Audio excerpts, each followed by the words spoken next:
আসসালামু আলাইকুম বন্ধুরা, আমি আশা করি সবার এক্সাম খুব ভালো হয়েছে আর সবাই সিটেট পেপার 1 সিটিপিতে 30-র মধ্যে 30 পেয়েছেন। কেননা এক্সামটা এত ইজি ছিল, কোয়েশ্চন পেপারটা এত ইজি যে সেটাতে আপনারা সবাই 30-র মধ্যে 30 পাওয়ার যোগ্য, আমি আশা করি সেটা। আর এখন এই ভিডিওতে আমরা সিটিপি পেপার 1 নিয়ে আলোচনা করব। তাহলে চলুন দেরি না করে শুরু করা যাক। আর শুরু করার পূর্বে আপনারা কে কত স্কোর করেছেন সিটিপিতে সেটা আমাকে কমেন্ট বক্সে জানিয়ে দেওয়ার চেষ্টা করবেন। দেখুন, কোয়েশ্চন নম্বর 1-এ কর্গিতা, in order to address learners from diverse backgrounds a teacher should, যদি ডাইভার্স ব্যাকগ্রাউন্ড দিয়ে বাচ্চাগুলো হয় তখন টিচারের কীভাবে অ্যাড্রেস করতে লাগবো। দেখুন, সেটা তো আর মাতিয়া কোনো কথা বলার প্রয়োজন নাই। শুদ্ধ আনসারটা হয়ে যাবে option number 4, draw examples from diverse setting. তারপরে কোয়েশ্চন নম্বর 2-তে কর্গিতা, problem solving abilities can be facilitated by, problem solving এবিলিটিসগুলো কীভাবে ফ্যাসিলিটেট করতে লাগবে। তখন অপশন নম্বর 1টা একদম শুদ্ধ আনসার, এনকারেজিং ইউজ অফ অ্যানালজিস। তখন শুদ্ধ কোয়েশ্চন নম্বর 2 শুদ্ধ আনসার হয়ে যাবে গিয়ে অপশন নম্বর 1। কোয়েশ্চন নম্বর 3-তে কর্গিতা, in order to address the needs of students who are facing learning difficulties a teacher should not, যে একটা বাচ্চা যখন শিক্ষা গ্রহণ করে তখন যদি ডিফিকাল্টি অনুভব করে তখন একজন টিচারে কিটা করতা না, নোট হয়েছে, আপনারা খেয়াল রাখবা নোট হয়েছে সেখানে, তখন শুদ্ধ আনসার হয়ে যাব গিয়া option number 2, practice rigid structure for pedagogy and assessment. বাচ্চাগুলো যদি রিডিজ স্ট্রাকচার করা হয় অ্যাসেসমেন্টের ক্ষেত্রে তখন বাচ্চাগুলো কষ্ট অনুভব করবে, তখন বাচ্চাগুলো শিখতে পারতো না। আর সেটা এনসিএফে বলা হয়েছে যে অ্যাসেসমেন্টগুলো ফ্লেক্সিবল হতে হয়, রিজিড নয়। দেখেন কোয়েশ্চন নম্বর 4-এ কর্গিদা, dash is the primary identifying features of creativity, যে একটা ক্রিয়েটিভিটির আইডেন্টিফাই করার ফিচার্স কীটা। যখন আমি অনেকবার বলেছিলাম যে বাচ্চা যদি গিফটেড হয় তখন সেই ক্ষেত্রে কনভার্জেন্ট হইব, আর যদি বাচ্চা ক্রিয়েটিভ হয় তখন ডাইভার্জেন্ট থিঙ্কিং হইব, তখন অপশন নম্বর হয়ে যাব 4 গিয়া শুদ্ধ আনসার। তখন কোয়েশ্চন নম্বর 5-এ কর্গিদা, which of the following is most effective mode of teaching learning, যে টিচিং লার্নিংয়ের সবচেয়ে ইফেক্টিভ মোড কোনটা, তখন সবচেয়ে শুদ্ধ আনসার হয়ে যাব কি option number 4, exploration of relationship between কনসেপ্টের মধ্যে রিলেশনশিপ খোঁজা ওই লিগে সবচেয়ে ইম্পর্ট্যান্ট টিচিং লার্নিং পদ্ধতি, সবচেয়ে ভালো সেটা process.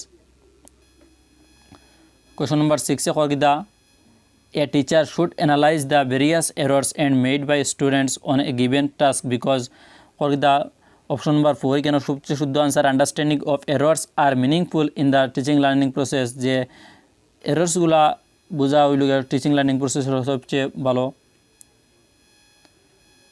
Question number 7 the motivation to learn can be sustained, বাচ্চাগুলোর কাছে যদি মোটিভেশন রাখতে হয় তাহলে কীভাবে রাখতে লাগবে। তখন অপশন নম্বর 4 গিয়ে শুদ্ধ, focus on Mashrafe oriented goals, বাচ্চাগুলো যদি মানে মুখ্য কোনো উদ্দেশ্য রাখা হয় তাহলে বাচ্চায় মোটিভেশন টিকে রইব। কোয়েশ্চন নম্বর 8 দ্য সেম, দেখুন শর্মর কথা হওয়ার লজ্জার কথা হওয়ার কিতা can have negative impact on cognition, বাচ্চাগুলোর কগনিশন মস্তিষ্কের মধ্যে নেগেটিভ ইম্প্যাক্ট পড়তে পারে লজ্জার কারণে। Question number 9 the constructivist view of learning suggests that children construct of their own knowledge, তখন আমি অনেকবার বলেছিলাম যে জিন পিয়াজেটে বলেছিলেন বাচ্চাগুলা অ্যাক্টিভ লার্নার, তখন শুদ্ধ আনসার হয়ে যাব গিয়া option number 1, play an active role in. তখন question number 10 the which of the following belief is good for learning, যে লার্নিংয়ের ক্ষেত্রে সবচেয়ে ভালো বিশ্বাস কোনটা, তখন সবচেয়ে ভালো বিশ্বাস হইলে কি option number 3, ability is improvable, এটা সমতারে ইমপ্রুভ করা যায়। Question number 11 the conceptual understanding among student is likely to improve in the setting which emphasises on, তখন এটা শুদ্ধ আনসার হয়ে যাবে কি option number 3, inquiry and dialogue, এত ইজি আনসার ছিল। তখন question number 12 it is difficult for children to learn when, যদি বাচ্চাগুলোর সময় কোন সময় শিক্ষা গ্রহণ করতে ডিফিকাল্ট হয়ে যায়, যদি তখন অপশন নম্বর এটা শুদ্ধ হয়ে যাব গিয়া option number 3, information is presented in disconnected chunks, যদি ইনফরমেশনগুলো আলাদা আলাদা টুকরাভাবে প্রেজেন্ট করা হয় তখন বাচ্চাগুলোর লাগে শিখতে কষ্ট হইব। Question number 13 the best state of learning is, সবচেয়ে ভালো লার্নিংয়ের স্টেট কোনটা, যখন সবচেয়ে শুদ্ধ আনসার হয়ে যাবে option number 1, moderate arousal no fear, বাচ্চাগুলোর যদি ফিয়ার থাকে না, ভয় থাকে না, ভয় মুক্ত হলে বাচ্চাগুলো খুব ভালোভাবে শিখতে পারবো। অপশন নাম্বার 14 হর কিতা individual differences in development of children can be attributed to individual ডিফারেন্সগুলো কীভাবে অ্যাট্রিবিউট করা যাবে দেখেন অপশন নাম্বার 2 হইল সবচেয়ে শুদ্ধ answer interplay of heredity and environment. সেটা আমি লাস্ট যে ক্লাসে অনেকবার বলেছিলাম যে we are the product of heredity and environment. আমরা যে হেরিডিটি অ্যান্ড এনভায়রনমেন্টের যুগফল নয়, আমরা হেরিডিটি অ্যান্ড এনভায়রনমেন্টের পূরণ ফল। আর সেই কোশ্চনটা প্রতি বছরও বদলাই আসতে থাকে। দেখেন কোয়েশন নাম্বার 15, সেটা তো অনেকবারও এসেছিলো আর অনেকবার আমি বলেছিলাম যে যখন লেভ-ভাইগোটস্কির সোশ্যালাইজেশন পার্টটা সোশ্যালাইজেশন ক্লাসটা নিয়েছিলাম। করে দাও question number 15, during a task Saina is talking to herself about ways she can proceed on the task according to Lev-Vygotsky's ideas on language and thought. This kind of private speech is যখন বাচ্চায় তার কোনো একটা কাজ করতে সময় নিজে যে প্রাইভেট স্পিচ করে তখন সেই স্পিচরে লেভ-ভাইগোটস্কির মধ্যে কী ধরনের স্পিচ বলা হয় তখন সেটা আমি অনেকবার বলেছিলাম সেটা বাচ্চা তার সেলফে রেগুলেট করার লাগে এই ধরনের স্পিচ করে থাকে। আমি একটা এক্সাম্পল দিয়ে বুঝিয়েছিলাম যে বাচ্চায় একটা ব্রুম করে গাড়ি চালায়, তখন শুদ্ধ আনসার হয়ে যাবে অপশন নাম্বার 4 সেলফ রেগুলেশন। তখন কোয়েশন নাম্বার 16 হল the evaluation practice should aim at ইভ্যালুয়েশনের কীরকম হইতে লাগবে ইভ্যালুয়েশন প্র্যাকটিসগুলো। তখন সবচেয়ে শুদ্ধ আনসার হয়ে যাবে identifying student need and requirements. Evaluation এই ধরনের ওয়ার্ড দরকার যাতে বাচ্চার রিকোয়ারমেন্টস পুরা হয়। তখন কোয়েশন নাম্বার 17 হল the after observing that students are struggling to proceed further on an ongoing activity a teacher decide to provide cues and hints in form of what, why, how. According to Lev-Vygotsky theory, this strategy of teacher will আমি যখন জেডপিডির class নিয়েছিলাম তখন আমি বলেছিলাম যখন একটা dumbbell একজন মানুষ উঠাইতে পারেন না তখন টিচারে যদি কোচে যদি সাহায্য করেন তারা কীটা বলা হয় তখন তারে স্কেপ ফোল্ডিং বলা হয়। আর সেখানে সেটাই বলেছে দেখুন শুদ্ধ আনসার হয়ে যাব গিয়া act as a scaffold for learning। শুদ্ধ আনসার হয়ে যাব অপশন নাম্বার 4। তখন কোয়েশন নাম্বার 18 হল the after getting hurt during a play activity Ruhan started crying. Seeing this his father responded don't have like girls boys don't cry. This statement by the father. Rohan যখন খেলার তখন হঠাৎ গিয়ে পড়িয়া রোহনে কাঁদা আরম্ভ করে তখন রোহনের বাবা কইরা কিদা যে মেরার মতো খাদিস না, মেরা খাদে না, সরি মেরার মতো খাদিস না, ছেলেরা খাদে না মেরাই খাদে। তখন এটা কী ধরনের বিহেভ বোঝার সেটা হচ্ছে reduce gender bias or promotes gender. তখন সবচেয়ে শুদ্ধ আনসার হয়ে গেছে option number 3 reflect gender stereotype, যেটা জেন্ডার বায়াসে প্রমোট করে। তখন অপশন নাম্বার হয়ে যাবে শুদ্ধ হইল গিয়ে 3। শুদ্ধ আনসার হইল গিয়ে অপশন নাম্বার 3 যেটা জেন্ডার বায়াসরে প্রমোট করে অর্থাৎ লিঙ্গ বৈষম্যতারে প্রমোট করে।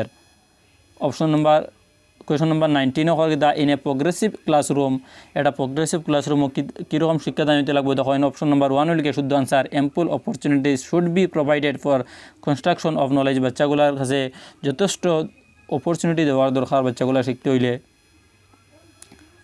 কোয়েশন নাম্বার 20 হল the according to Lawrence Kohlberg's theory performing an act and doing something because others approve it represents that stage of morality.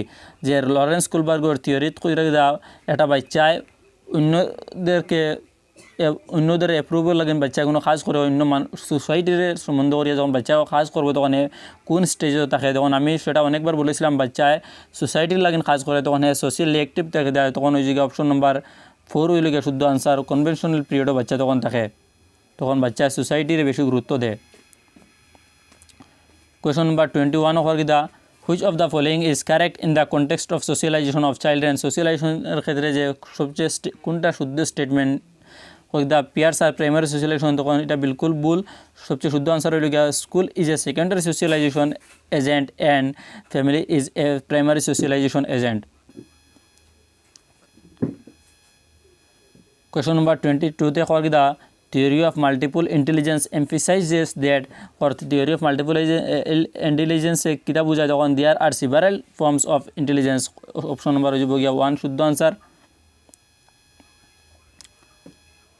Question number 23 te hol the pre-operational stage in Jean Piaget's theory of cognitive development characterizes সেটা হচ্ছে কি জিন পিয়াজেটের থিওরির দিকে। সেটা আমি জিন পিয়াজেটের theory অনেকবার বলেছিলাম যে বাচ্চা যখন প্রি অপারেশন থাকে তখন বাচ্চার ডিসেন্ট্রেশন তর থাকে না, তখন বাচ্চার ভিতরে সেন্ট্রেশন তর থাকে, বাচ্চাগুলো কেন্দ্রীভূত চিন্তাধারা থাকে।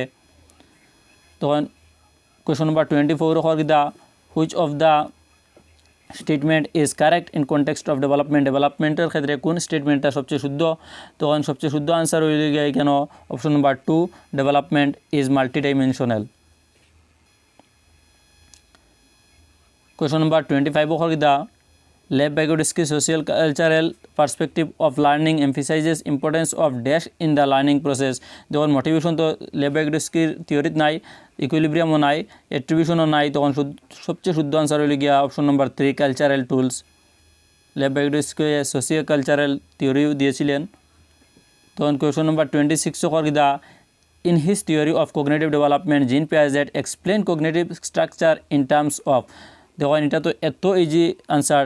আমি অনেকবার জিন পিয়াজেটের থিওরিত বলেছিলাম যে একটা বাচ্চার স্কিমা কীভাবে ডেভেলপ হয়, স্কিম কারে কয় আর স্কিমা কারে কয়, তা সত্ত্বেও আমি একটা ক্যাটের এক্সাম্পল দিয়ে বুঝিয়েছিলাম। তো এখানে শুদ্ধ আনসার হয়ে যাবে অপশন নাম্বার 2, স্কিমা। তখন কোয়েশন নাম্বার 27 হল the in an inclusive classroom emphasises should be on. একটা ইনক্লুসিভ ক্লাসরুমে আমাদের কীরকম এমফিসাইজ করতে হইবে। তখন অপশন নাম্বার হইল গিয়া শুদ্ধ আনসার হইল গিয়া 2, providing opportunities aiming at maximising potential of individual children. তখন question number 28 according to right of persons with disabilities act 1960 which of the following terms is appropriate to use. এখন 2016 যে রাইট টু অ্যাক্ট রয়েছে সেটার আন্ডারে আমরা disable বাচ্চাগুলারে কীভাবে সম্বোধন করতে পারি। তখন শুদ্ধ আনসার হয়ে যাবে option number 1, student with physical disability. Question number 29 হল the sequence of development among children from birth to adolescence. যে একটা বাচ্চার ডেভেলপমেন্টের সিকোয়েন্সটা কিনা সেটা জিন পিয়াজেটের থিওরিতে হর। তখন শুদ্ধ আনসার হয়ে যাবে sensory concrete abstract, option number 3। Question number 13 হল the individual difference in a progressive classroom should be treated as. একটা প্রোগ্রেসিভ ক্লাসরুম আমরা ইন্ডিভিজুয়াল ডিফারেন্সগুলারে কীভাবে ট্রিট করবো। তখন সবচেয়ে শুদ্ধ আনসার এখানে হয়ে যাবে গিয়া important for planning of teaching learning process, option number 2 লিখে শুদ্ধ আনসার। বন্ধুরা আশা করি আপনারা সবাই 30 স্কোর করেছেন, যেহেতু কোয়েশনটা এত ইজি ছিল।